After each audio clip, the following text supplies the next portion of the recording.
All right, some quick hits and notes for UFC 327, a recap of a crazy night for the promotion in Miami. Number one, we have a new champion, Carlos Ulberg. He is now the light heavyweight champion after knocking out Yuri Prochazka in the craziest, weirdest, dumbest championship fight that I can think of that's probably ever happened in UFC. Before we get to the Yuri Prochazka part, first and foremost, we have to congratulate Carlos Ulberg from snatching this victory from the jaws of defeat. My man had a busted leg. It looked like an ACL that might have been torn. He still doesn't know 100% what's wrong with the knee, but he was dead to rights in that fight. And out of nowhere, busted out a left hook that was, of course, part skill, definitely part will for Carlos Ulberg. And then a lot of defensive blundering on Yuri Prochazka's part. But credit where credit's due. By every stretch of the imagination, Carlos Ulberg should have lost this fight, basically fighting on one leg early on in the first round. And now he can call himself UFC light heavyweight champion. Now, Yuri Prochazka, we have to have a talk about his fight IQ and lack thereof, and his Bushido code, and a lot of the stuff that we like about Yuri Prochazka. He's a wild man. He fights with no defense, chin in the air, hands down. He does this all the time. But this one really stings because this should have been a guaranteed victory for him with the deficiency of Carlos Ulberg's knee. Very, very disappointed in how this played out for Yuri Prochazka. I'm a fan. I like Yuri's fighting style. I think he's good enough to still beat most of the light heavyweight division. Pretty much everybody but the champion, it seems like.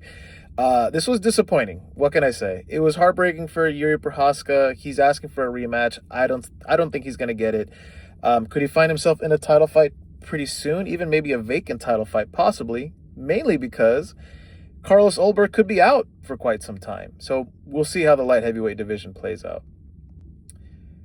Josh Hokett. The heavyweight division has a new prospect, I guess you can call him. Third fight in the UFC, beats Curtis Blades in a 3-round war that was back and forth.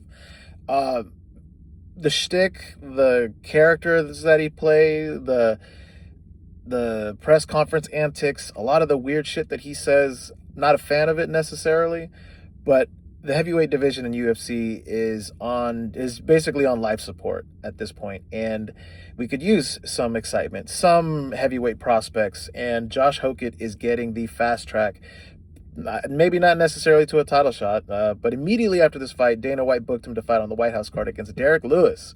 So beating Curtis Blades is no easy task, and Josh Hokett did what he did and did it very well.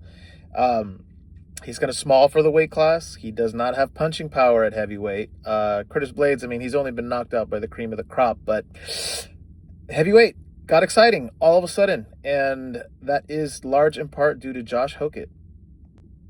I mentioned Curtis Blades. Not much to say about Curtis. Valiant effort. He took a beating. He took a lot of damage in this fight.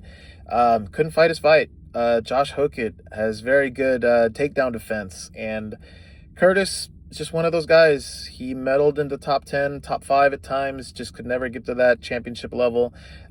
What a dog, though. Last of this fight, insane.